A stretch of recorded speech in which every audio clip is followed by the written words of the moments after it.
அன்பும் ஆதரவும் நிறைந்த தமிழக மாணவர்களுக்கு கோல்டன் மேக்ஸின் இனிய வணக்கங்கள். இன்னைக்கு நம்ம பார்க்க போற கணக்கு, ஒரு தொழிற்சாலையில் உள்ள தொழிலாளர்களின் சராசரி ஊதியம் ரூபாய் 60. அதில் அதிகாரிகள் 12 பேரினுடைய சராசரி ஊதியம் 400. மீதமுள்ள தொழிலாளர்களினுடைய சராசரி ஊதியம் 56 எனில் தொழிற்சாலையில் உள்ள மொத்த தொழிலாளர்களினுடைய எண்ணிக்கையை காண்க. தொழிற்சாலையில் உள்ள மொத்த தொழிலாளர்களினுடைய எண்ணிக்கையை நாம் எக்ஸ் அப்படின்னு வச்சுக்க போகிறோம். இந்த எக்ஸ் தொழிலாளர்களை 2ஆக பிரிக்கிறோம். அதிகாரிகள் 12 பேர்,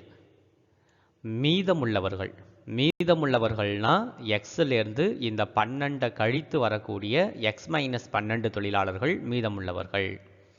சரி, இந்த எக்ஸ் தொழிலாளர்களினுடைய சராசரி ஊதியம் 60. அதே போல இந்த 12 அதிகாரிகளினுடைய சராசரி ஊதியம் 400. மீதமுள்ள எக்ஸ் மைனஸ் 12 தொழிலாளர்களினுடைய சராசரி ஊதியம் 56. இப்போ இவர்களினுடைய மொத்த ஊதியத்தை நாம் கண்டுபிடிக்க போகிறோம். மொத்த ஊதியம் கண்டுபிடிக்கணும்னா இந்த எக்ஸை இந்த 60ஆல் பெருக்கணும். 60ஆல் பெருக்கினா நமக்கு கிடைக்கக்கூடியது 60x. இந்த 60x அப்படிங்கிறது வேலை பார்க்கக்கூடிய அத்தனை நபர்களினுடைய மொத்த ஊதியம். சரி, இப்போ அடுத்தது இந்த 12 இந்த 400ஆல் பெருக்கணும். பெருக்குனா நமக்கு கிடைக்கக்கூடியது 4800. இது அந்த அதிகாரிகளினுடைய மொத்த சம்பளம். இப்போ அடுத்தது நம்ம பண்ண வேண்டியது, இந்த எக்ஸ் மைனஸ் 12 இருக்குது பார்த்தீங்களா, இதை இந்த 56ஓட பெருக்கணும். எக்ஸை 56ஓட பெருக்கினா நமக்கு கிடைக்கக்கூடியது 56x மைனஸ் 12ஐயும் 56ஐயும் நாம் பெருக்கினா நமக்கு கிடைக்கக்கூடியது 672. இப்போ இந்த 2 தொழிலாளர்களினுடைய மொத்த சம்பளத்தை கூட்டுனா நமக்கு எது கிடைக்கும்? தொழிலாளர்களினுடைய மொத்த சம்பளத்தின் கூட்டுத்தொகையான 60x கிடைக்கும். அப்போ நம்ம என்ன பண்ணலாம்? 60x ஈக்குவல் டு எது ரெண்டுத்தோட கூடுதல்? 4800 plus 56x minus 672.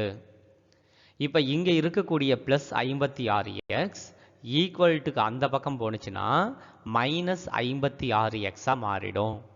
So 60xில் 56x போயிடுச்சு அப்படின்னா நமக்கு கிடைக்கக்கூடியது 4x ஈக்குவல் டு 4800லேருந்து 672 நாம் கழிக்கணும்.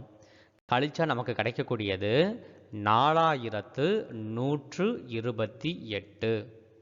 இப்போ எக்ஸினுடைய மதிப்பு வேணும் அப்படின்னா இங்கே இருக்கக்கூடிய இந்த 4 ஈக்குவல்ட்டுக்கு இந்த பக்கம் எடுத்துகிட்டு வந்து வகுத்தலாக மாற்றிக்கணும்.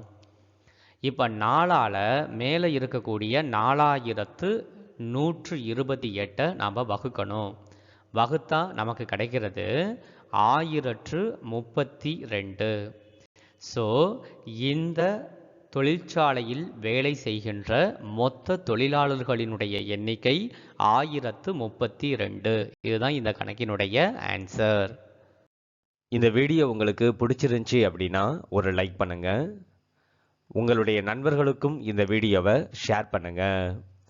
இதே போன்ற வீடியோ உங்களுக்கு ரெகுலராக கிடைக்கணும் அப்படின்னா மறக்காம நம்மளுடைய சேனலை சப்ஸ்கிரைப் பண்ணுங்க.